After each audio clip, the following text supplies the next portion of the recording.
ನಮಸ್ಕಾರ. ಆರೋಗ್ಯ ರಹಸ್ಯ ವಿಶೇಷ ಕಾರ್ಯಕ್ರಮಕ್ಕೆ ಸ್ವಾಗತ. ನಾನು ದಿವ್ಯಶ್ರೀ ದಾಸ್. ಆರೋಗ್ಯವೇ ಮಹಾಭಾಗ್ಯ ಅಂತ ಹೇಳ್ತೀವಿ. ವೀಕ್ಷಕರೇ, ಕುಟುಂಬದ ಪ್ರತಿಯೊಬ್ಬ ಸದಸ್ಯರ ಆರೋಗ್ಯದ ಬಗ್ಗೆ ಹೆಚ್ಚಿನ ಕಾಳಜಿಯನ್ನು ನಾವು ವಹಿಸ್ತೇವೆ. ಆದ್ರೆ ಅದೆಷ್ಟೋ ಮಕ್ಕಳು ಬೊಜ್ಜು ಸಮಸ್ಯೆಯನ್ನ ಹೊಂದಿರ್ತಾರೆ.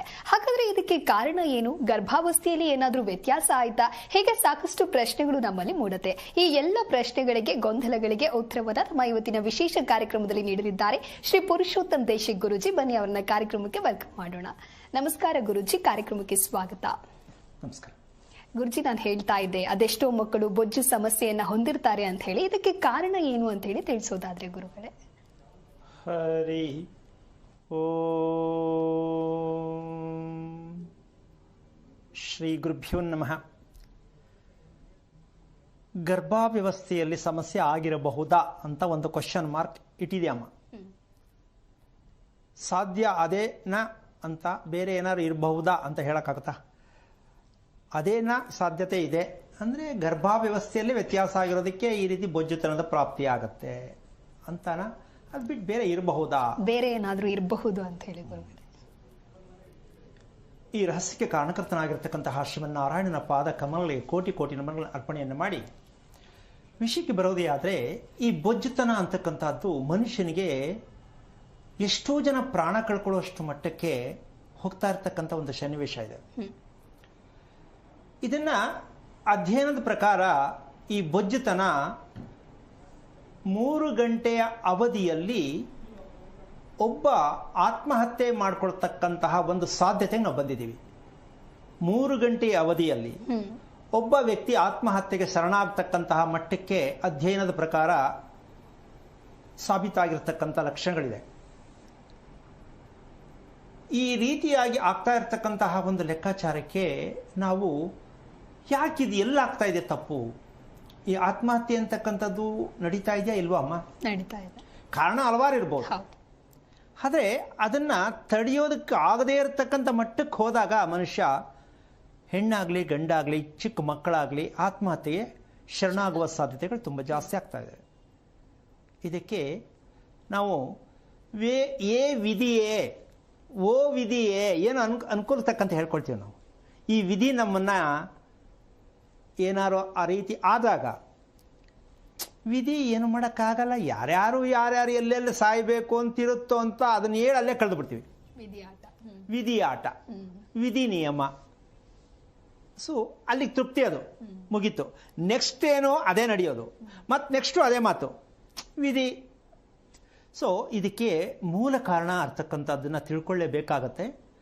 ಒಂದು ಸಣ್ಣದಾದ ವಿಚಾರ ಅಂತ ಅಂದ್ಕೊಂಡಿದ್ರು ಇಷ್ಟೊಂದು ನಮ್ಮನ್ನು ಹಿಂಸೆಗೆ ಸಿಕ್ಸ್ತಕ್ಕಂತಹ ಮಟ್ಟಕ್ಕೆ ಈ ವಿಧಿ ಅನ್ನೋದಕ್ಕೆ ವಿಧಿವತ್ತಾದ ಆಹಾರ ಸೇವನೆ ಯಾವುದು? ಈಗ ನಾವು ಹೇಳ್ತೀವಲ್ಲ, ಏನು ವಿಧಿಯೋ ಅದೇನು ದುರ್ವಿಧಿಯೋ ಅಂತ ಹೇಳ್ತೀವಿ. ಇದು ನಿಜವಾಗ್ಲೂ ಅಮ್ಮ ನಮ್ಮ ಆಹಾರದಲ್ಲೇ ಇರ್ತಕ್ಕಂಥದ್ದೇ ವಿಧಿ. ನಾವು ಮಾಡುವ ಊಟ, ಸೇವಿಸುತ್ತಿರುವ ಊಟನೇ ನಮ್ಮ ವಿಧಿಯನ್ನ ಬರೆಯುತ್ತೆ. ನಾವು ಅಲ್ಲಿ ಬ್ರಹ್ಮ ನಿಂತ್ಕೊಂಡು ವೆಯ್ಟಿಂಗ್ ಮಾಡಿಕೊಂಡು ಎಲ್ರಿಗೂ ಪಿಂಕ್ ಪೆನ್ ತಗೊಂಡು ಬರೀತಾನೆ ಹಣೆಲಿ ಅಂತ ನಾವು ಅಂದ್ಕೊಂಡೇ ಬದುಕ್ತಾ ಇದ್ದೀವಿ. ಏನಮ್ಮ, ಬ್ರಹ್ಮ ಬರೆದದ್ದು ಇಲ್ಲಿ ಆಹಾ ಏನು ತೋರಿಸ್ತಾರ್ರಿ, ನನಗೆ ಅರ್ಥ ಆಗ್ತಾ ಇಲ್ಲ. ಯಾರು ನೋಡೋರು ಇದನ್ನ ಹೋಗ್ಲಿ ಹಣೆಯಲ್ಲಿ ಕಾಣಿಸ್ತಾ ಇದೆಯೇನಮ್ಮ? ಮತ್ತು ಆದ್ರೆ ಬರೀ ಸುಳ್ಳು ಹೇಳ್ಕೊಂಡೇ ಬದುಕ್ತಾ ಇದ್ದೀವಿ. ಆಮೇಲೆ ತೋರಿಸ್ತಾರೆ ಬೇರೆ, ಇಲ್ಲಿ ಬರ್ದವನೆ ಬ್ರಹ್ಮ. ನಗು ಬರುತ್ತೆ ನಿಜಕ್ಕೂ. ಮಾತಾಡ್ಬೇಕಾದ್ರೆ ಬರೀ ಸುಳ್ಳೇ ಜೀವನ ಆಗೋಗಿದೆ ನಮಗೆ.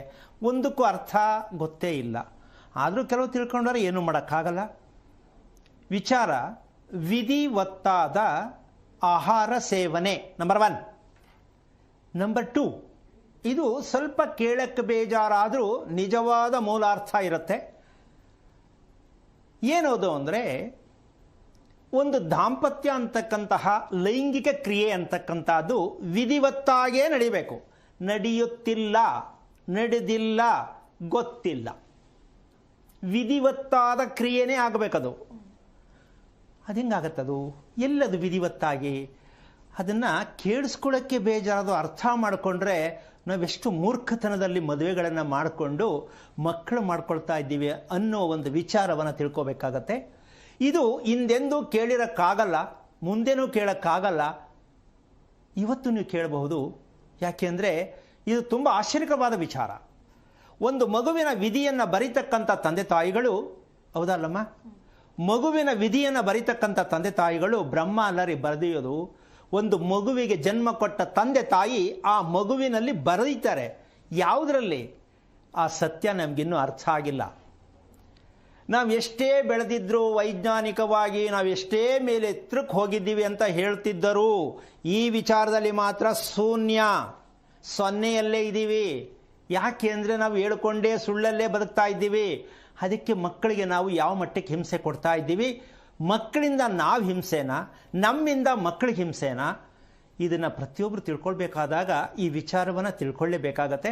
ಆದರೆ ವಿಷಯ ಇಷ್ಟೇ, ಈಗ ಹೇಳ್ತಕ್ಕಂಥ ವಿಚಾರದಲ್ಲಿ ಈ ದಾಂಪತ್ಯದ ಒಂದು ಕ್ರಿಯೆಯಲ್ಲಿ ಈಗ ಹೇಳಿದಾಗ ಎಷ್ಟೋ ಜನಕ್ಕೆ ನಗು ಬರಬಹುದು, ಆಮೇಲೆ ಇದು ಸಾಧ್ಯನಾ ಅಂತ ಅನ್ಕೋಬಹುದು. ಇದು ಏನಪ್ಪ ಇವ್ರದೇ ವಿದ್ಯೆನಾ, ಇದು ಏನಾದರೂ ಬೇರೆ ಪ್ರಪಂಚದಲ್ಲಿ ಇದೆಯಾ ಅನ್ನೋ ಮಟ್ಟಕ್ಕೂ ಹೋಗಬಹುದು. ಅಂತಹ ಒಂದು ರಹಸ್ಯಕರವಾದ ವಿಚಾರವನ್ನು ಶುಭ ಶುಕ್ರವಾರದಲ್ಲಿ ನೀವೆಲ್ಲರೂ ಕೂಡ ಒಂದು ಮಗುವಿನ ವಿಧಿಯನ್ನು ಬರಿತಕ್ಕಂತಹ ತಂದೆ ತಾಯಿಗಳು ಮಾಡಬೇಕಾದಂತಹ ವಿಧಿಗೆ ಅನುಸಾರವಾಗಿರ್ತಕ್ಕಂಥ ಪ್ರಕ್ರಿಯೆ. ಇಲ್ಲಿ ವಿಷಯಕ್ಕೆ ಬರೋಣ. ಮೊದಲು ಏನು? ವಿಧಿವತ್ತಾದ ಆಹಾರ ಸೇವನೆ ಯಾವುದದು? ನಾವೀಗ ಹಂಗಾರೆ ವಿಧಿವತ್ತಾಗಿ ಆಹಾರ ಸೇವನೆ ಮಾಡ್ತಾ ಇಲ್ವಾ? ತಿಂತಾ ಇಲ್ವಾ? ಉಣ್ತಾ ಇಲ್ವಾ? ಏನೋ ಒಂದು ಭಾಷೆ ತಿಳ್ಕೊಂಬಿಡಿ, ಹೌದಮ್ಮ? ಅವ್ರವ್ರ ಭಾಷೆ ಹೇಳ್ಕೊಳ್ಳಿ. ಇಲ್ಲಿ ಸೇವನೆ, ಇದಕ್ಕೆ ಸಮ ಪ್ರಮಾಣದ ಆಹಾರ ಸೇವನೆ ಬೆಳಗಿನ ತಿಂಡಿ ಆಗಿರಲೇಬೇಕು. ಈ ಪ್ರಶ್ನೆ ಹಾಕಿಬಿಟ್ರೆ 6 ತಿಂಗಳಾದರೂ ಯಾರು ಉತ್ತರ ಕೊಡೋಕ್ಕಾಗಲ್ಲ. ಸಮ ಪ್ರಮಾಣದ ಆಹಾರ ಸೇವನೆ ಬೆಳಗಿನ ತಿಂಡಿ ಆಗಿರಲೇಬೇಕು, ಆಗಲೇಬೇಕು. ಸಮ ಪ್ರಮಾಣ ಅಂದ್ರೆ ಹಿಂಗೆ ಅಷ್ಟೇ ಅನಿಸ್ತಾ ಇದೆಯಲ್ಲಮ್ಮ? ಸಮ ಪ್ರಮಾಣದ ತಿಂಡಿ ಯಾವುದು? ಮಧ್ಯಾಹ್ನದ್ದು ತುಸು ಪ್ರಮಾಣ, ಸಂಜೆದು ಅಲ್ಪ ಪ್ರಮಾಣ. ಇದನ್ನ 2ನೇ ಬಾರಿ ಅಲ್ಲ, ಎಷ್ಟು ಸಲ ಹೇಳಿದ್ದೀನಿ ನಾನು ಇದನ್ನ. ಆದರೆ ಇದಕ್ಕೆ ಒಂದೊಂದು ಸಂದರ್ಭಕ್ಕನುಸಾರವಾಗಿ ಆ ಒಂದು ಪದವನ್ನು ಬಳಸಬೇಕಾಗತ್ತೆ. ಬಳಸ್ತಾ ಇದ್ದೀನಿ ಅಷ್ಟೇ. ಇದೇನಿದು ಅವಾಗ ಹೇಳಿದ್ರಲ್ವಾ ಅಂತ ಅಂದ್ಕೊಂಡ್ರು ಕೂಡ ಆಯಾ ಸಂದರ್ಭಕ್ಕೆ ಒಂದು ಪದಕ್ಕೆ ಹಲವಾರು ರೀತಿ ಪದಗಳ ಪರ್ಯಾಯ ಪದಗಳಿರುತ್ತೆ, ಪರ್ಯಾಯ ಅರ್ಥಗಳಿರುತ್ತೆ, ಪರ್ಯಾಯ ಜೀವನ ಇರುತ್ತೆ. ಮಗಳ ಗಂಡ ಅಂದರೂ ಒಂದೇ, ಅಳಿಯ ಅಂದರೂ ಒಂದೇ ಅಂದ್ಕೊಂಡ್ರು ಹೇಳೋ ರೀತಿ ವ್ಯತ್ಯಾಸ ಆಗತ್ತೆ ಅಲ್ಲಮ್ಮ? ನಮ್ಮ ಮಗಳ ಗಂಡ ಅದೆಷ್ಟು ಚಂದ, ನಮ್ಮ ಅಳಿ ಅಂದರು ಎಷ್ಟು ಚೆನ್ನಾಗಿರುತ್ತೆ. ಹಾಗೆ ಪದಗಳನ್ನು ನಾವು ಬಳಸುವುದು, ಕೇಳಿಸುವುದು, ಕೇಳಿಕೊಳ್ಳುವುದು, ಅನುಭವಿಸುವುದು, ಅರಿಯುವುದು, ಇವೆಲ್ಲವೂ ಕೂಡ ನಮಗೆ ಅರ್ಥಗರ್ಭಿತವಾದಂತಹ ವೇದವಾಕ್ಯ ಅಂತ ಹೇಳ್ತಾರೆ. ಭಗವಂತನ ನುಡಿ ಇದು. ನಾವು ಮಾತನಾಡೋಕ್ಕೆ ನಮ್ಮ ಕೈಯಲ್ಲಿ ಏನಿಲ್ಲ. ಇವೆಲ್ಲವೂ ಕೂಡ ಆ ನಾಲಿಗೆಯ ಮೇಲೆ ಕೂತಿರ್ತಕ್ಕಂತಹ ಆ ವಾಗ್ದೇಹಿ ನಮ್ಮನ್ನು ನುಡಿಸ್ತಾಳೆ. ಆದರೆ ನಮ್ಮಲ್ಲಿ ಆ ಆಹಾರ ಸೇವನೆಯಿಂದ ಆ ವಾಗ್ದೇವಿಯನ್ನು ಸ್ಥಾಪನೆ ಮಾಡಿಕೊಳ್ತಕ್ಕಂಥ ಕ್ರಮವನ್ನು ಅನುಸರಿಸಿದಾಗ ವಿಧಿಯನ್ನು ಅಲ್ಲಿ ಅಡಿಸೋದಕ್ಕೆ, ಅದನ್ನು ತೆಗೆದು ಹಾಕಲಿಕ್ಕೆ, ಅದನ್ನು ನಾಶ ಮಾಡಲಿಕ್ಕೆ, ಅದನ್ನು ಸೈಡ್ಗೆ ಹಾಕಲಿಕ್ಕೆ, ನಮ್ಮದೇ ಆದ ರೀತಿ ಬದುಕಲಿಕ್ಕೆ, ನಮ್ಮದೇ ಆದ ರೀತಿ ಮಗುವನ್ನು ಪಡ್ಕೊಳ್ಳಿಕ್ಕೆ ಈ ಅತಿ ಮುಖ್ಯವಾಗಿರ್ತಕ್ಕಂತಹ ಈ ನಾಲಿಗೆ ಅಂತಕ್ಕಂಥ ವಿಚಾರದಲ್ಲಿ ನಾವು ತುಂಬ ಮುಖ್ಯವಾಗಿ ತಿಳ್ಕೋಬೇಕಾಗತ್ತೆ. ತಿನ್ನಕ್ಕಷ್ಟೇ, ಮಾತನಾಡೋಕ್ಕಷ್ಟೇ ಅಂತಕ್ಕಂಥದ್ದಷ್ಟೇ ನಾವು ತಿಳ್ಕೊಂಡಿವಿ ನಾಲಿಗೆಯನ್ನು. ಆದರೆ ನಾವು ಬಳಸ್ತಕ್ಕಂತಹ ರೀತಿಯನ್ನು ನಾವು ಗೊತ್ತಿಲ್ಲದಿದ್ದಾಗ ನಮ್ಮ ಬಾಯಲ್ಲಿ ಏನೆಲ್ಲ ಬಂದ್ಬಿಡುತ್ತೋ, ಅಕಸ್ಮಾತ್ ಏನೆಲ್ಲ ಹೇಳ್ಬಿಡ್ತೀವೋ, ಬೇಜಾರಾಗ್ತಕ್ಕಂಥ ಸನ್ನಿವೇಶಕ್ಕೂ ಕೂಡ ಹೋಗ್ತೀವಿ. ಇವೆಲ್ಲವೂ ಆಗಬೇಕಂದ್ರೆ ನಮ್ಮ ವಿಧಿವತ್ತಾದ ಆಹಾರ ಆಗಿರಬೇಕು. ಸಮ ಪ್ರಮಾಣದ ಆಹಾರ ಯಾವುದು? ಕ್ವಶನ್. ಸಾಮಾನ್ಯವಾಗಿ ನಮ್ಮ ದೇಹದಲ್ಲಿರ್ತಕ್ಕಂತಹ ರುಚಿಗೆ ಸಂಬಂಧಪಟ್ಟಂತಹ ದೇಹದಲ್ಲಿರ್ತಕ್ಕಂಥ ಭಾಗಗಳು, ಇಂದ್ರಿಯಗಳು ಕಾಯ್ತಾ ಇರುತ್ತೆ, ಅದಕ್ಕೆ ಅದು ಬೇಕಾಗತ್ತೆ, ಹೌದಲ್ಲ? ಸೊ ಆ ರೀತಿ ಆದಾಗ ಸೊಪ್ಪು, ಕಾಳು, ತರಕಾರಿ, ಹಣ್ಣು, ಈ ರೀತಿಯಾಗಿ ಇರ್ತಕ್ಕಂಥ ನಮ್ಮ ದೇಹಕ್ಕೆ ಆ ದಿನದ ಒಂದು ದೇಹಕ್ಕೆ ಅನುಸಾರವಾಗಿರ್ತಕ್ಕಂಥ ಶಕ್ತಿದಾಯಕವಾದ, ಪೌಷ್ಟಿದಾಯಕವಾದ ಆಹಾರ ಇದಿಷ್ಟು ಬೆಳಗಿನ ತಿಂಡಿಯಲ್ಲಿ ಸಿಕ್ಕಿದಾಗ ಸಮ ಪ್ರಮಾಣ ಅಂದರೆ ಅಷ್ಟು ಕಾಳು, ಅಷ್ಟು ಹಣ್ಣು, ಅಷ್ಟು ತರಕಾರಿ, ಅಷ್ಟು ಸೊಪ್ಪು, ಹೇಗಿರುತ್ತಮ್ಮ? ಯಾಕೆ ಅಂದರೆ ನಮ್ಮ ಹಣೆ ಬರಹ ಅಂತ ನಾವೇನು ಹೇಳ್ತೀವೋ, ನಮ್ಮ ಆಯಸ್ಸು ಅಂತ ಏನು ಹೇಳ್ತೀವೋ, ನಮ್ಮ ಆರೋಗ್ಯ ಅಂತ ಏನು ಹೇಳ್ತೀವೋ, ಬೆಳಗಿನ ತಿಂಡಿಯನ್ನು ಸಮಪಾಲಿನಲ್ಲಿ ಎಲ್ಲವನ್ನೂ ನಮ್ಮ ದೇಹಕ್ಕೆ ಬೇಕಾದ ಆಹಾರ ಪರಿಕರಗಳು ಯಾವ್ಯಾವುದು ದೇಹಕ್ಕೆ ಬೇಕಾಗುತ್ತೋ ಅದಷ್ಟು ಬೆಳಗಿನ ತಿಂಡಿಯಲ್ಲೇ ಮುಗಿಯದಿದ್ದಾಗ ನಾವು ದೀರ್ಘ ಪ್ರಮಾಣದ ಅನಾರೋಗ್ಯವಂತರಾಗಿ ಬದುಕಬೇಕಾಗತ್ತೆ. ಬೆಳಿಗ್ಗೆ ಎದ್ದ ತಕ್ಷಣ ಅದೆಲ್ಲ ಮಾಡ್ಕೊಂಡು ತಿನ್ನಕ್ಕಾಗತ್ತಾ ಅಂದರೆ ಕ್ವಶನ್ ಹಾಕ್ಕೊಂಡ್ರೆ ವಿಧಿಯನ್ನು ನೀವೇ ಬರ್ಕೊಂಡ್ರಿ. ನೆಕ್ಸ್ಟ್ ನಿಮ್ಮ ಹೊಟ್ಟೆಯಲ್ಲಿ ಹುಟ್ಟುವ ಮಗು ಕೂಡ ನಿಮ್ಮ ವಿಧಿಯನ್ನು ಬರೆಯುತ್ತೆ, ನಿಮ್ಮ ದಾರಿ ತಪ್ಪಿಸುವಂಥ ಮಗು ಹುಟ್ಟತ್ತೆ. ಇದು ಬೇಕಾ? ನೀವೇ ಸ್ವಲ್ಪ ಯೋಚನೆ ಮಾಡಿ. ಈ ದೇಹಕ್ಕೋಸ್ಕರವಾಗಿ ನಾವು ಕೊಡಬೇಕಾದಂತಹದ್ದನ್ನು ನಾವು ಕೊಡಲಿಲ್ಲ ಅಂದಾಗ ಎಷ್ಟು ಕೋಟಿ ರೂಪಾಯಿ ಕೊಟ್ಟು ಕಾರ್ ತಗೊಂಡ್ರು ಡೀಸೆಲ್ ಇಲ್ಲ ಅಂದರೆ ಕಾರ್ ಮುಂದೆ ಹೋಗ್ಲಿಕ್ಕಿಲ್ಲ. ಹಾಗಾಗಿ ನಮ್ಮ ದೇಹಕ್ಕೆ ಏನು ಬೇಕೋ ಅದನ್ನು ನಾವು ನಮ್ಮ ದೇಹಕ್ಕೆ ಒದಗಿಸಲೇಬೇಕಾಗತ್ತೆ. ಇದು ಅತಿ ಮುಖ್ಯವಾದ ವಿಚಾರ. ಸಮ ಪ್ರಮಾಣದನ್ನು ಅಂದರೆ ಹಾಗಂತ ಇಷ್ಟಿಷ್ಟು ಹಾಕ್ಕೊಂಡು ತಿನ್ಬಿಟ್ಟು ಮಲಕಂಬಿಡಿ ದಿಂಬ ಹಾಕ್ಕೊಂಡು ಅಂತಲ್ಲ, ಸಮ ಪ್ರಮಾಣ ಅಂತ ಹೇಳಿದ್ದೀನಿ. ನೀವೇನು ಬೆಳಗಿನ ತಿಂಡಿ ಎಷ್ಟು ಪ್ರಮಾಣ ತಿಂತಾ ಇದ್ರೋ ಅದನ್ನು 4-5 ಭಾಗಗಳು ನೀವೆಷ್ಟು ಐಟಮ್ ತಗೋತೀರಾ ಅಷ್ಟನ್ನು ಡಿವೈಡ್ ಮಾಡಿ ಅದನ್ನು ತಿನ್ನೋದಕ್ಕೆ ಪ್ರಯತ್ನವನ್ನು ಮಾಡಬೇಕು.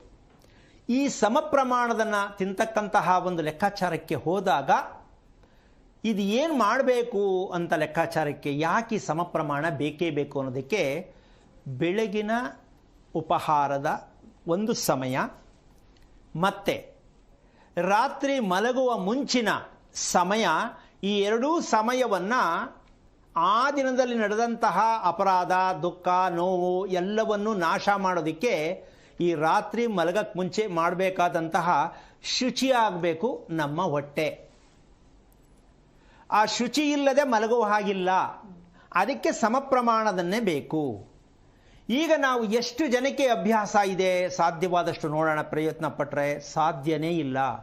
ಇದು ರಾತ್ರಿ ಮಲಗಕ್ಕೆ ಮುಂಚೆ ಹೊಟ್ಟೆಯನ್ನು ಕ್ಲೀನಾಗಿ ಶುಚಿ ಮಾಡಿ ಎಲ್ಲವೂ ಖಾಲಿ ಆಯಿತು, ನಾವು ನೆಮ್ಮದಿಯಾಗಿ ಖುಷಿಯಾಗಿ ಮಲಗೋದಕ್ಕೆ ಆಸ್ಪದವಾಗಿದ್ದೀವಿ ಅನ್ನೋವಂಥ ಖುಷಿ ಪಡ್ಕೊಂಡು ಮಲಗ್ತಕ್ಕಂತಹ ಅಭ್ಯಾಸ ಎಷ್ಟು ಗಂಡ ಹೆಂಡತಿಗೆ ಇದೆ?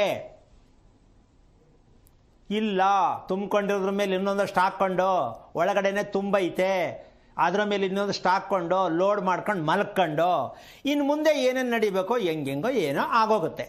ಇನ್ನು ಆ ಮಗು ಹುಟ್ಟೋ ಮಗು ಆಗಲಿ ಇವರಿಬ್ಬರ ದಾಂಪತ್ಯದ ಒಂದು ಸ್ಥಿತಿ ಹೇಗೋಗುತ್ತೆ ಅಂದರೆ ಅದರಲ್ಲಿ ಒಂದು ಸಣ್ಣ ವಿಚಾರ ಬರುತ್ತೆ. ಕೆಲವರಿಗೆ ನಮ್ಮ ಯಜಮಾನರು ನನ್ನ ಮುಂದೆನೇ ಇದ್ದರೆ ಚಂದ ಅಲ್ವಾ ಅಂತ ಅನಿಸುತ್ತೆ. ಕೆಲವರಿಗೆ ನಮ್ಮ ಹೆಂಡತಿ ನೋಡೋಕ್ಕೆ ಚೆನ್ನಾಗಿ ಕಾಣಿಸ್ತಾ ಇರಬೇಕು ಯಾವಾಗಲೂ ಅಂತ ಅನಿಸುತ್ತೆ. ತಪ್ಪಲ್ವಲ್ಲ ಅದು? ಹೌದಾ? ಹಾಗಿರ್ಬೇಕಾದ್ರೆ ಇದೆರಡೂ ವರ್ಕ್ ಆಗ್ತಾ ಇಲ್ಲ. ಬರೀ ಕನಸಿನ ಲೋಕವಯ್ಯ, ಸಿನಿಮಾದಲ್ಲಿ ಕೂತ್ಕೊಂಡು ಗ್ಯಾಸ್ಕ ಮಾಡಬೇಕು. ಈಗ ನನ್ನ ಹೆಂಡತಿ ಯಾಕಿಲ್ಲ? ಯಾಕೆ ಆ ಥರ ಆಗ್ತಾ ಇದೆ? ನಿರಾಶಾದಾಯಕವಾದ ಆಹಾರದಲ್ಲಿ ಈ ಮನಸ್ಸಿಗೆ ಚಪಲತೆ ಜಾಸ್ತಿ ಆಗತ್ತೆ. ಚಪಲತೆ ಅದಾಗಲಿ ಸಿಗಲಿ ಸಿಗದೆ ಹೋಗಲಿ ಸುಮ್ಮನೆ ಅದರ ವಿದ್ಯೆನೇ ಬೀಳೋದು. ಇದರಿಂದ ಏನಾಗತ್ತೆ ಅಂದರೆ ಆ ದಿನದಲ್ಲಿ ಮಾಡ್ತಕ್ಕಂಥ ಯಾವುದೇ ಕೆಲಸ ಕಾರ್ಯಗಳು ನಿಮ್ಮ ಅನಿಸಿಕೆ ಪ್ರಕಾರವಾಗಿ ನಡೆಯಲ್ಲ. ನೀವು ಅನ್ಕೊಳ್ಳೋದೇ ಒಂದು, ಅದಾಗೋದೇ ಒಂದು. ಯಾಕೆ? ನಿಮ್ಮ ಮನಸ್ಸಲ್ಲಿಲ್ಲ. ಹಾಗಾಗಿ ಇದಿಷ್ಟು ಹಾಳು ಮಾಡ್ತಾ ಇರ್ತಕ್ಕಂಥ ವಿಚಾರ ರಾತ್ರಿ ಮಲಗಕ್ಕೆ ಮುಂಚೆ ಮಾಡದೇ ಇದ್ದರೆ, ಶುಚಿ ಮಾಡದೇ ಇದ್ದರೆ, ಇನ್ನು ಬೆಳಿಗ್ಗೆಗೆ ಬರೋಣ. ಎಷ್ಟು ಜನಕ್ಕೆ ಬೆಡ್ಡಿಂದ ಎದ್ದ ತಕ್ಷಣವಾಗಿ ಇದು ನೀಟ್ ಆಗತ್ತೆ ಅಂತಕ್ಕಂಥದ್ದು ಎಷ್ಟು ಜನಕ್ಕಿದೆ? ತಿಂಡಿ ತಿಂದ ಮೇಲೋ ಮಧ್ಯಾಹ್ನಕ್ಕೋ ಯಾವಾಗಲೂ ಒಂದ್ಸಲ ಆಗತ್ತೆ. ಈ ಎರಡು ಸಮಸ್ಯೆಯಿಂದ ಹುಟ್ಟುವ ಮಗು ಇಲ್ಲ ಸಣಕಲ ಇಲ್ಲ ಡುಬ್ಬ, ಎರಡರಲ್ಲಿ ಯಾವ್ದಾರು ಒಂದಾಗ್ಬೋದು. ಇಲ್ಲ ಅಳ್ಳಾಡ್ತಾ ಇರ್ತದೆ ತಂತಿ ಥರ, ಇಲ್ಲ ಡುಬ್ಬ ಆಗತ್ತೆ.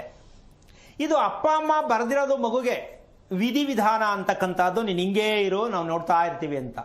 ಈ ಒಂದು ಸತ್ಯವನ್ನ ಇರತಕ್ಕಂತಹ ಒಂದು ವಿಚಾರಕ್ಕೆ ಆ ರೀತಿ ಒಂದು ಪ್ರಮಾಣದ ಆಹಾರ ಸೇವನೆಯನ್ನು ಮಾಡ್ತಕ್ಕಂಥ ವಿಚಾರ ನಾವು ಪ್ರತಿಯೊಬ್ಬರು ಪಾಲನೆ ಮಾಡ್ಕೋಬೇಕು. ಆಗೋಯ್ತು ನಮ್ಮ ಮಕ್ಕಳು ಹುಟ್ಟಾಯಿತು ಅಂದ್ಕೊಳ್ಳೋದಲ್ಲ. ಆ ಮಕ್ಕಳು ಮುಂದಿನ ದಾರಿಯನ್ನು ತೋರಿಸೋದಕ್ಕೆ ಈ ಆಹಾರ ಪ್ರಕ್ರಿಯೆಯನ್ನು ಆದಷ್ಟು ಮಟ್ಟಕ್ಕೆ ತಿಳ್ಕೊಳ್ತಕ್ಕಂಥ ಒಂದು ಪ್ರಯತ್ನಕ್ಕೆ ಮಾಡ್ತಕ್ಕಂಥ ವಿಚಾರ. ಈಗ ಸರಿ ಗುರುಜಿ, ಇನ್ನು ರಾಯಚೂರಿನಿಂದ ಅಕ್ಕಮಹಾದೇವಿ ಅಂತ ಹೇಳಿ ಕಾಲರ್ ಇದ್ದಾರೆ. ನಮಸ್ಕಾರ. ನಮಸ್ತೆ ಮೇಡಮ್. ಯಾರ ಬಗ್ಗೆ ಕೇಳಬೇಕಾಗಿತ್ತು? ನನ್ನ ಮಗನ ಬಗ್ಗೆ ಕೇಳಬೇಕಾಗಿತ್ತು. ಓಕೆ, ನಕ್ಷತ್ರವನ್ನ ತಿಳಿಸಿ. ಮಗ ನಕ್ಷತ್ರ, ಮಗನ್ ಹರ ಅಂತ ಅಂದ್ಬಿಟ್ಟು. ಓಕೆ, ಗುರುಗಳಿದ್ದಾರೆ, ನಿಮ್ಮ ಪ್ರಶ್ನೆ ಏನು? ಹಲೋ, ನಮಸ್ತೆ ಗುರುಜಿ. ನಾರಾಯಣ. ಯಾರು ಮಕ ನಕ್ಷತ್ರ? ನನ್ ಮಗ ಎಷ್ಟು ವಯಸ್ಸು? ಈಗ 13 ವರ್ಷ. ಓಕೆ, ಏನಾಗ್ಬೇಕಿತ್ತಮ್ಮ? 12 ವರ್ಷ. ಅಮ್ಮ ಹಲೋ, ಹೇಳಮ್ಮ. ಅತ್ತಿಗೆ ಬಹಳ ತೊಂದ್ರೆ ಆಗ್ತಿದೆ. ಆತ ಹುಡ್ದಾಗಿಂದಾನೆ ನಮ್ ತವ್ರ ಮನಿ ಕಡೆಯಿಂದ ನಮ್ ಯಜಮಾನ್ರ ಮನಿ ಕಡೆಯಿಂದ ಜಗಳ ಆಯ್ತು ಹುಡ್ದ ತಕ್ಷಣನೇ. ಸ್ವಲ್ಪ ಸೌಂಡ್ ಬೇಕು. ಆಮೇಲೆ ಮನೆ ಹತ್ರ ಬಂದು ಜಗಳ ಆಡಿ ಮಗನ ಹೊಡೆದು ಹೋದ್ರು. ಯಾರು, ನಿಮ್ಮ ಯಜಮಾನ್ರಾ? ಜಗಳ ಆಡಿ ನಿಮ್ಮ ಯಜಮಾನ್ರಾ? ಅಲ್ಲ, ಬೇರೆಯವರು. ನನಗೆ ನೀವು ಹೇಳಿದ ಪೂರ್ತಿ ಡೀಟೇಲ್ಸ್ ಕೇಳಿಸ್ತಿಲ್ಲ. ಹಲೋ, ನಮಸ್ತೆ. ಹೇಳಿ. ಅದೇ ಮಗನ್ಗೆ ಬಹಳ ಪ್ರಾಬ್ಲಮ್ ಆಗ್ತಿರೋದೆ. ಸುಮ್ನೆ ಬಂದು ಹೊಡೆದು ಹೋಗ್ತಾರೆ. ಯಾರು? ಅಂದ್ರೆ ಹೊಲದ ಅಕ್ಕಪಕ್ಕ ಇರೋ ಜನಗಳು ಹೊಟ್ಟೆ ಕಿಚ್ಚಿಂದ ನಿಮ್ಮ ಮಗನಿಗೆ ಬಂದು ಹೊಡಿತಾರ? ಅದೇ ಅದು ನಮ್ ಜೊತೆಗೆ ಜಗಳ ಆಡಿ ಅವ್ರು ಪ್ಲಾನ್ ಮಾಡ್ಕೊಂಡ್ ಬಂದು ನಮ್ ಜೊತೆಗೆ ಜಗಳ ಆಡ್ಕೊಂಡ್ ನಿಂತ್ಕೊಂಡು ಒಳಗಿರೋ ಮಗನ್ನ ಇಟಂಗಿ ತಗೊಂಡ್ ಹೊಡೆದಾರೆ. ಓಕೆ, ಇದು ಎಷ್ಟು ಸಲ ಆಗಿದೆ? ಹಂಗಾಗಿ ಅದಕ್ಕೆ ಬಹಳ ಸಮಸ್ಯೆ ಆಗುತ್ತೆ. ಹಂಗೆ ಆಟ ಆಡ್ತಿರ್ಬೇಕಾದ್ರೆ ಯಾರಾದ್ರೂ ಏನಾದ್ರು ತಗೊಂಡ್ ಕಣ್ಣಿಗೆ ಹೊಡೆದ್ರು. ಒಂದ್ 15 ದಿನ ತೋರಿಸಿದೆ ಕಣ್ಣಿಗೂ. ಮೊದಲನೇ ಮಗನಮ್ಮ? ಮೊದಲನೇ ಮಗನಾ? ಹಾ, ಮೊದಲನೇ ಮಗ ಅಂತ. ನಿಮ್ಮ ಮನೆ ಎಷ್ಟು ವರ್ಷದ್ದು? ಸಮಸ್ಯೆ ಬಹಳ ಬರಕದ. ನಿಮ್ಮ ಮನೆ ಎಷ್ಟು ವರ್ಷದಮ್ಮ? ಈಗ 14 ವರ್ಷದ್ರಿ. ಕಟ್ಸಿದ್ದಾ? ಹಾ, ಕಟ್ಟಿದ್ರಿ. ಆ ಮನಿ ಗೃಹ ಪ್ರವೇಶ ಆದ್ಮೇಲೆನೆ ನನ್ ಮದುವೆ ಆಗಿದೆ. ಓಕೆ, ಯಾವುದು ದಿಕ್ಕಿನ ಬಾಗಿಲು ರಸ್ತೆ? ಉತ್ತರಕ್ಕೂ ರಸ್ತೆ ಇದೆ, ಪೂರ್ವಕ್ಕೂ ರಸ್ತೆ ಇದೆ ರೀ. ಮತ್ತೆ ಆಮೇಲೆ ಈ ಕಡೆ ದಕ್ಷಿಣಕ್ಕೂ ರಸ್ತೆ ಐತಿ. ನೀವು ಬಾಗಿಲು ಯಾವ ಕಡೆ ಇಟ್ಟಿದ್ದೀರಾ? ಈಶಾನ್ಯಕ್ಕೆ ಇಟ್ಟಿವ್ರಿ, ಪೂರ್ವ ಈಶಾನ್ಯ. ಓಕೆ, ಇದು ಯಾರು ಪ್ಲಾನು? ಪುರೋಹಿತರದ, ನಿಮ್ದ? ಇಲ್ಲ, ಇಲ್ಲಿ ಹಳ್ಳಿ ಅಲ್ಲ ರೀ, ಹಂಗಾಗಿ ಹಿಂಗೆ ಕಟ್ಬಿಟ್ಟಿದ್ದಾರೆ. ಅಲ್ಲ, ಹಳ್ಳಿ ಆದ್ರೆ ಡಿಲ್ಲಿ ಆದ್ರೆ ಏನು, ಯಾವ್ದಾದ್ರು ಮನೆ ತರನೇ ಇರ್ಬೇಕಲ್ವಾ? ಮನೆತನ ಇರ್ಬೇಕು. ತಕ್ಕಂತ ಮಾಡ್ಕೊಂಡಿದ್ದಾರೆ. ಓಕೆ, ಈಗ ನಿಮ್ಮ ಮನೆ ಬೆಡ್ರೂಮ್ ಇದೆಯಲ್ವಾ? ಬೆಡ್ರೂಮ್ ಬಾಗ್ಲಲ್ಲಿ ನಿಂತ್ಕೊಂಡ್ರೆ ಇಲ್ಲಿ ಕೇಳಿ ನಮ್ಗೆ ಬೆಡ್ರೂಮ್ ಅದು ಅಂತಿಲ್ಲ. ಒಂದ್ ಅಡಿಗೆ ಮನೆ ಅಂತ ಮಾಡ್ಕೊಂಡಿವಿ, ಹಿಂಗ ಮಲ್ಕೊಳಕ್ ಅಂತ ಮಾಡ್ಕೊಂಡಿವಿ. 2 ರೂಮ್ ಇರೋದು ನಮ್ಗೆ ಮನೆಗೆ. ಅಮ್ಮ, ನಾನು ಹೇಳ್ತಾ ಇದ್ದೀನಿ ನೋಡು, ಅಡಿಗೆ ಮನೆ ಇದೆಯಲ್ವಾ? ಅಡಿಗೆ ಮನೆ ಲೈನಲ್ಲೇ ರೂಮ್ ಮಾಡಿಲ್ವಾ? ಅಡಿಗೆ ಇರೋದೇ 2 ರೂಮ್ ಮನೆಗೆ. ಒಂದ್ ನಿಮಿಷಮ್ಮ, ನಾನು ಹೇಳೋದ್ ಕೇಳ್ಕೊ ನೀನು. ಅಡಿಗೆ ಮನೆ ಲೈನಲ್ಲೇ ಕೊನೆ ಮೂಲೆನಲ್ಲಿ ರೂಮ್ ಇದೆಯಾ, ಖಾಲಿ ಇದೆಯಾ? ಹಾಲಲ್ಲೇ ಇಟ್ಕೊಂಡಿವಿ, ಹಂಗೆ ನಮಸ್ಕಾರ ಮಾಡ್ಕೋತೀವಿ. ಬಡತನ ಇದೆ. ಇದು ನೀವು ಕರೆಕ್ಟಾಗಿ ತಿಳ್ಕೋಬೇಕು. ಮೊದಲು ಈಶಾನ್ಯಕ್ಕೆ ಬಾಗಿಲಿಟ್ಟಾಗ, ಅಮ್ಮ ನಿನ್ಗೆ ಈಶಾನ್ಯ ನೈಋತ್ಯ ಗೊತ್ತಾಗತ್ತಾ? ಗೊತ್ತಾಗುತ್ತೆ ನನ್ಗೆ. ಈಗ ಕೇಳಿಸ್ಕೊ, ಈಶಾನ್ಯಕ್ಕೆ ಬಾಗಿಲಿಟ್ಟಿದ್ದೀರಾ, ನೈಋತ್ಯಕ್ಕೆ ಜಾಗ ಖಾಲಿ ಇದೆ ಅಥವಾ ಇಲ್ಲ? ಎರಡರಲ್ಲಿ ಯಾವ್ದು ಹೇಳು? ಜಾಗ ಖಾಲಿ ಇದೆ ಹಿಂದ್ಗಡೆ. ಆ ಜಾಗ ಖಾಲಿ ಇರೋದೇನೆ ಕೊಲೆ ನಡಿಬಹುದು, ದೊಣ್ಣೆ ತಗೊಂಡು ಒಳಗಡೆ ಹೊಡಿಬಹುದು. ನಿಮ್ಗೆ ಯಾರು ಈ ಹುಚ್ಚು ಮನೆ ಕಟ್ಟು ಅಂತ ಹೇಳಿದ್ದು? ಏನಮ್ಮ, ಯಾರು ಹುಚ್ಚುತನ ಕೊಟ್ಟಿದ್ದು? ಅವ್ರು ಹಿಂಗೆ ಹಳ್ಳಿ ಲೆಕ್ಕಕ್ಕೆ ಹಂಗೆ ಕಟ್ಕೊಂಡ್ಬಿಟ್ಟಾರಿ. ಆಮೇಲೆ ಹಿಂದೆ ರೀ, ಅದು ನೈಋತ್ಯಕ್ಕೆ ಇರೋದು ಒಂದು ಇದೇನಂತಾರ, ಹುತ್ತ ಬೆಳ್ಕೊಂಡಿದ್ದಾರೆ. ಸರಿಮ್ಮ, ನೀವು ಈ ಮನೆ ಕಟ್ಟಬೇಕಾದ್ರೆ ಇದು ಪ್ಲಾನ್ ಅಂತಾರ, ಇದು ಹೆಂಗ್ ಲೆಕ್ಕ? ಈಶಾನ್ಯಕ್ಕೆ ಬಾಗಿಲಿಡಬೇಕು ಅಂತ ಯಾರು ಹೇಳಿದ್ದು? ಪೂರ್ವ ಈಶಾನ್ಯಕ್ಕೆ ಇಟ್ಟಾರ್ರಿ. ಪೂರ್ವ ಈಶಾನ್ಯಕ್ಕಾರು ಇಡಿ, ಉತ್ತರ ಈಶಾನ್ಯಕ್ಕೆ ಇಡಿ. ಈಶಾನ್ಯಕ್ಕೆ ಬಾಗಿಲಿಡಬಹುದಾ? ಇಟ್ರ ಮನೆ ಏನಾಗತ್ತೆ? ಮಾಟ ಮಂತ್ರದ ಮನೆ ಆಗತ್ತೆ. ಈಗ ಇಂಜಿನಿಯರ್ ಗೊತ್ತಿರೋದು ಈಶಾನ್ಯಕ್ಕೆ ಬಾಗಿಲು ಒಳ್ಳೆಯದು. ಇಂಜಿನಿಯರ್ಗೂ ಆಗ್ಲಿ, ಕೆಲಸದವ್ರಿಗೆ ಆಗ್ಲಿ, ಪುರೋಹಿತರಿಗಾಗ್ಲಿ, ಪುಸ್ತಕ ಬರೆಯೋನ್ಗೆ ಆಗ್ಲಿ, ತಲೆಕೆಟ್ಟು ಎಲ್ಲರಿಗೂ ಈಶಾನ್ಯ ಶುಭ ಅಂತ ಅನ್ಕೊಂಡು ಮನೆಯನ್ನ ಕಟ್ಟುತ್ತಿದ್ದಾರೆ, ಹೇಳುತ್ತಿದ್ದಾರೆ. ಅರ್ಥ ಆಯ್ತಮ್ಮ? ನಿಮ್ ಬಾಗಿಲಲ್ಲಿ ನಿಂತ್ಕೊಂಡು ಒಳಗಡೆ ಹೋದಾಗ ಇಂಟು ಮಾರ್ಕ್ ನಡಿಗೆ ಬರುತ್ತೆ. ಸ್ವಲ್ಪ ಯೋಚನೆ ಮಾಡು. ಇಂಟು ಮಾರ್ಕ್ ನೀವು ನಡೆಯತ್ತಂತ ನಡಿಗೆ ಇದೆಯಲ್ಲಮ್ಮ, ಬಾಗಿಲಿಂದ ಒಳಗಡೆ ಎಂಟ್ರಿ ಆಗ್ತಿರಲ್ಲ, ನಮ್ಗೆ 2 ರೂಮಿಂದ್ರಿ ಬಾಗಿಲು ಸೀದನ ಐತ್ರಿ, ಈಶಾನ್ಯಕ್ಕೆ ಐತ್ರಿ 2 ರೂಮಿಂದು. ಅಮ್ಮ, ಈಶಾನ್ಯಕ್ಕೆ ಬಾಗಿಲು ತಪ್ಪು ಅಂದ್ರೆ ಐತೆ ಅಂತ ಅದನ್ನೇ ಹೇಳ್ತಿದ್ಯಾ ನೀನು? ಈಶಾನ್ಯಕ್ಕೆ ಬಾಗಿಲಿಟ್ರೆ ನಡಿಗೆ ಹೆಂಗ್ ಬರುತ್ತೆ? ಕ್ರಾಸ್ ಆಗಿ ಬರುತ್ತೆ. ಹೌದ್ರಿ. ಈಗ ಹಾವು ನಡಿಗೆ ಇಂಟು ಮಾರ್ಕ್ ಗೊತ್ತಾ ನಿಂಗೆ? ಇಂಟು ಮಾರ್ಕು ಪ್ಲಸ್ ಗೊತ್ತಾ? ಹೌದ್ರಿ. ಈಗ ನೀನು ಮನೆ ಒಳಗಡೆ ನಿಂತ್ಕೊಂಡು ಅಡಿಗೆ ಮನೆಯಿಂದ ಈ ಕಡೆ ವಾಯುವಿಕೆ ನೋಡು, ಇಂಟು ಮಾರ್ಕ್ ಬರುತ್ತೆ ನಡ್ಕೊಂಡು ಹೋಗೋದು. ಹಾ ಹೌದ್ರಿ. ಈ ಕಡೆ ಈಶಾನ್ಯ ಭಾಗದಿಂದ ನೈಋತ್ಯಕ್ಕೆ ನಡ್ಕೊಂಡು ಹೋಗೋ ಇಂಟು ಮಾರ್ಕ್ ಬರುತ್ತೆ. ಹೌದ್ರಿ. ನೈಋತ್ಯಕ್ಕೆ ನಡ್ಕೊಂಡು ಹೋಗೋ ಇಂಟು ಮಾರ್ಕ್ ಬರುತ್ತೆ. ಹೌದ್ರಿ.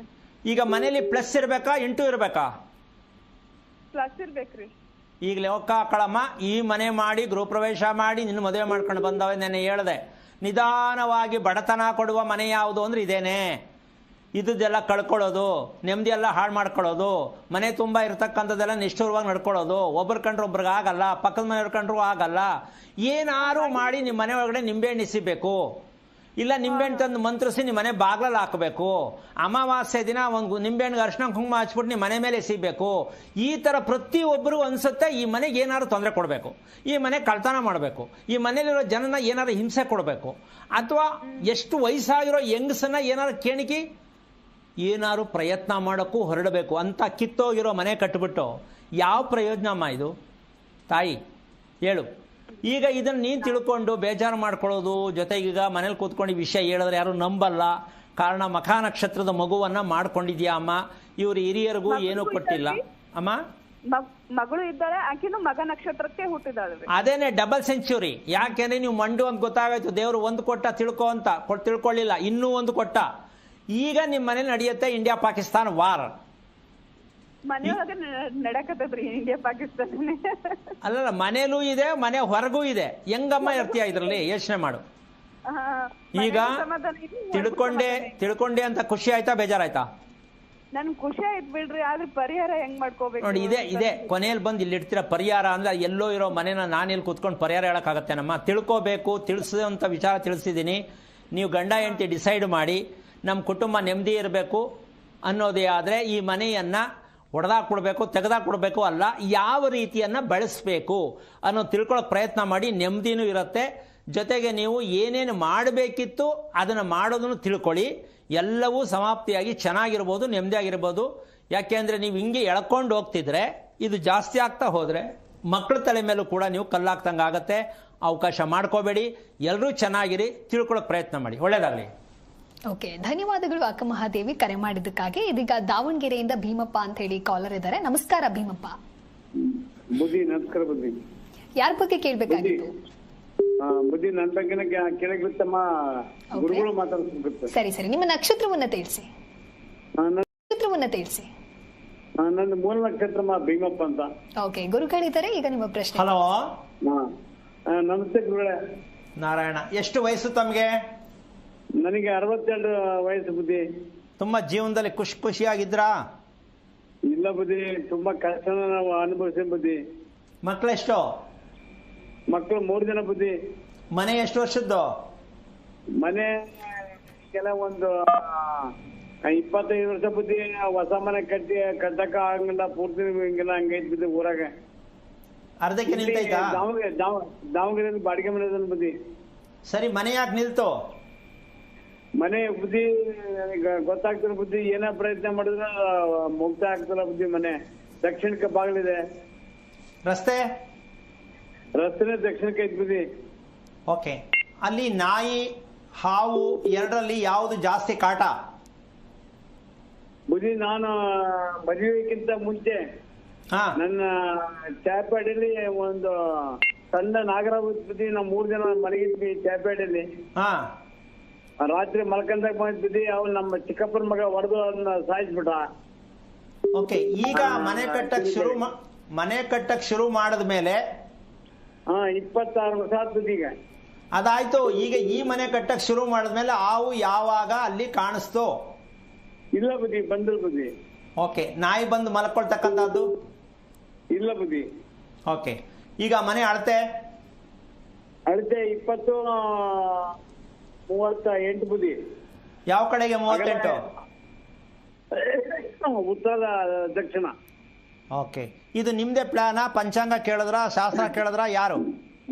ಇಲ್ಲ ಬುದ್ಧಿ, ನಮ್ದೇ ಜಾಗ ಅಲ್ಲ ಬುದ್ಧಿ. ಗೌರ್ಮೆಂಟ್ ಕೊಟ್ಟಿರೋ ಜಾಗ ಬುದ್ಧಿ. ನಮ್ಮ ಮನೆಗೆ ಜನತಾ ಮನೆ ಇತ್ತು, ಅದಕ್ಕೆ ನಾನು ಈಗ ಸ್ವಲ್ಪ ಕಟ್ಸಿ ಬುದ್ಧಿ. ಅದನ್ನ ಇಂಜಿನಿಯರ್ ಕರ್ಕೊಂಡು ಅವ್ರ ಇಂಜಿನಿಯರ್ ಪ್ಲಾನ್ ಮಾಡಿಕೊಟ್ರೆ ನಾನು ಕಟ್ಬಿಡ್ ಬುದ್ಧಿ. ಈಗ ಹೆಚ್ಚು ಕಮ್ಮಿ ಮನೆ ಮುಗ್ದೆ ಮುಕ್ತ ಆಗಂಗಿಲ್ಲ ಬುದ್ಧಿ. ಇನ್ನು 25 ವರ್ಷ ಆದ್ರೂ ಮುಗಿಂಗಿಲ್ಲ ಬುದ್ಧಿ. ಹೆಂಗೆ ತೊಂದ್ರೆ. ಒಂದ್ ನಿಮಿಷ. ನೀವು ವಾಸ ಮಾಡೋ ಮನೆ ಎಷ್ಟು ವರ್ಷದ್ದು? ಈಗ ಇಲ್ಲಿ ನಾವು ಇರೋದು ಬುದ್ಧಿ 2 ವರ್ಷ. 2 ವರ್ಷ. ಅದಕ್ಕೆ ಮುಂಚೆ ಎಲ್ಲಿದ್ರೆ? ಹಾ ಎಲ್ಲ ಬಾಡಿಗೆ ಮನೆ ಬುದ್ಧಿ ಬೇರೆ ಬೇರೆ ಕಡೆ 2 ವರ್ಷ 3 ವರ್ಷ ಇದ್ದ ಬುದ್ಧಿ, ಮತ್ತೆ ಬೇರೆ ಕಡೆ ಈಗ ಬಾಡಿಗೆ ಮನೆ ಬುದ್ಧಿ ಹಂಗೆ ನೀರಿನ ಸಮಸ್ಯೆ ಅಂತ ಬರ್ತಿದ್ವಿ. ಓಕೆ, ನೀವು ಇರ್ತಕ್ಕಂಥ ಮನೆಯಲ್ಲಿ ಅರಳಿ ಸಸಿ ಹುಟ್ಟಿದ್ದನ್ನ ನೋಡಿದ್ ಯಾವಾಗ? ಏನ್ ಬುದ್ಧಿ?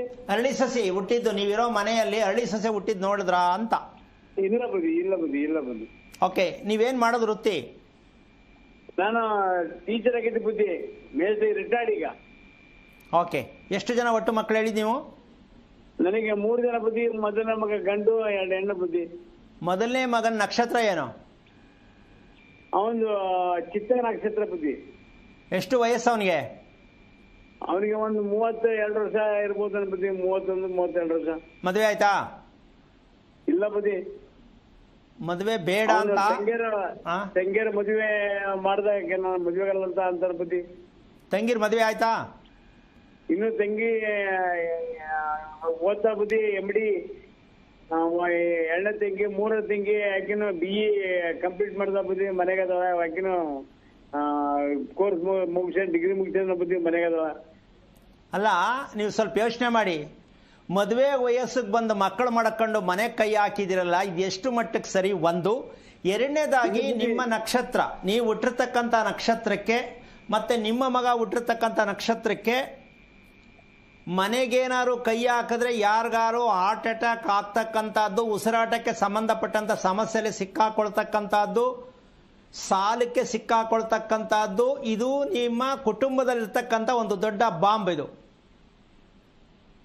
ಕೇಳಿಸ್ತಾ ನಾನು ಹೇಳಿದ್ದು? ಯಾಕೆ ಮಾಡಿದ್ರಿ ಈ ಕೆಲಸನ? ನಾವು ಮನೆ ಕಟ್ಟಬೇಕಾ ಕಟ್ಟಬಾರ್ದ ಅಂತ ತಿಳ್ಕೊಬೇಕಿತ್ತ? ಅದು ಅಲ್ಲದೆ ಚಿಕ್ಕ ವಯಸ್ಸಿನ ಮಕ್ಕಳಿದ್ದಾಗ ಇದೆಲ್ಲ ಪ್ರಯತ್ನ ಮಾಡಬೇಕು. ವಯಸ್ಸಿಗೆ ಮಕ್ಕಳು ಬಂದಾಗ ಮನೆ ಕಟ್ಟಕ್ಕೆ ಹೋದ್ರೆ ಮದುವೆ ಮಾಡೋದ, ಮನೆ ಕಟ್ಟೋದ? ಈ ಸಮಸ್ಯೆಯನ್ನ ದೇವ್ರು ಕೊಟ್ಟಿದ್ದ, ನೀವೇ ಮಾಡ್ಕೊಂಡಿದ್ದ? ಇದು ಬುದ್ಧಿ ನಾವೇ ಮಾಡ್ಕೊಂಡ್ರ ಬುದ್ಧಿ. ನಾನು ಚಿಕ್ಕ ವಯಸ್ಸಿದ್ದಂಗ್ಲೇ ಮನೆ ಸ್ಟಾರ್ಟ್ ಮಾಡಿದ ಬುದ್ಧಿ. ಅದು ಆಗಲ್ಲ, ಅದು ಆಗಲ್ಲ ಬುದ್ಧಿ. ಈಗ ಅದೇನಿದ್ರು ಕೂಡ ಆ ಮನೆ ನಾನು ಹೇಳ್ದಂಗೆ ಯಾರು ಇಸ್ಪಿಟ್ ಆಡಕ್ಕೋ ಅಥವಾ ಎಣ್ಣೆ ಗಿಣ್ಣೆ ಕುಡಿಯಕ್ಕೋ ಅಥವಾ ಏನಾರು ಬೇರೆ ಬೇರೆ ಅನೈತಿಕವಾದ ವಿಚಾರಗಳು ನಡೆಯಕ್ಕೋ ಆ ಮನೇನ ರೆಡಿ ಮಾಡಿ ಬಿಟ್ಟಿದ್ದೀರಾ ಅಷ್ಟೇ, ಮನೆ ಪೂರ್ತಿ ಆಗಲ್ಲ. ಕೊನೆಗೆ ಯಾರಾದ್ರೂ ಬಂದು ಪೊಲೀಸ್ನವ್ರು ಬಂದು ಈ ಮನೆ ಯಾರದ್ದು, ಇಲ್ಲೇನೋ ಕೊಲೆ ಆಯ್ತಂತೆ, ಯಾರೋ ಒಡೆದಾಡದ್ರಂತೆ ಅಂತ ಬಂದಾಗ ನೀವು ಸ್ಟೇಷನ್ಗೆ ಹೋಗ್ಬೇಕಾಗತ್ತೆ. ಮೊದಲು ಇದನ್ನ ಸರಿಯಾಗಿ ತಿಳ್ಕೊಳ್ಳಿ. ಮಕ್ಕಳನ್ನ ಮದುವೆ ಮಾಡ್ತಕ್ಕಂಥದಕ್ಕೆ ಪ್ರಾಧಾನ್ಯತೆ ಕೊಡಿ. ಎಲ್ಲದಕ್ಕಿಂತ ಹೆಚ್ಚಾಗಿ ಮೂಲ ನಕ್ಷತ್ರಕ್ಕೆ ನಾನು ಹುಟ್ಟಿದ್ದು ಏನಕ್ಕೆ ಅಂತ ನೀವು ತಿಳ್ಕೋಬೇಕು. ಒಂದ್ ನಿಮಿಷ. ಎರಡನೇದು, ಚಿತ್ತಾ ನಕ್ಷತ್ರದ ಮಗ ನನಗೆ ಹುಟ್ಟಿದ್ದಾನೆ ಅಂತಂದ್ರೆ ಅದಕ್ಕೇನ್ ಮಾಡ್ಬೇಕು, ಅವನ ಜೀವನ ಏನಾಗತ್ತೆ ಅಂತಕ್ಕಂಥ ತಿಳ್ಕೋಬೇಕು. ಇದನ್ನ ತಿಳ್ಕೊಂಡ್ರೆ ನಿಮ್ ಮನೆ ವಿಚಾರ ಎಲ್ಲ ಗೊತ್ತಾಗತ್ತೆ. ಅದಕ್ಕೋಸ್ಕರವಾಗಿ ನಿಮಗೆ ದಕ್ಷಿಣದ ನಿವೇಶನ ಸಿಕ್ಕಿರೋದು. ತಿಳ್ಕೊಳಕ್ ಪ್ರಯತ್ನ ಮಾಡಿ, ಯೋಚನೆ ಮಾಡಬೇಡಿ. ಒಳ್ಳೇದಾಗ್ಲಿ. ಓಕೆ, ಧನ್ಯವಾದಗಳು ಭೀಮಪ್ಪ ಕರೆ ಮಾಡಿದ್ದಕ್ಕಾಗಿ. ಸಮ ಪ್ರಮಾಣದ ಆಹಾರವನ್ನ ನಾವು ಯಾಕೆ ಸೇವನೆ ಮಾಡಬೇಕು ಅನ್ನೋದರ ಕುರಿತಾಗಿ ಗುರೂಜಿ ತಿಳಿಸ್ಕೊಡ್ತಾ ಇದ್ರು. ಈ ಕುರಿತಂತೆ ಮತ್ತಷ್ಟು ವಿಚಾರವನ್ನ ಗುರೂಜಿ ಬಹಳ ಅರ್ಥಪೂರ್ಣವಾಗಿ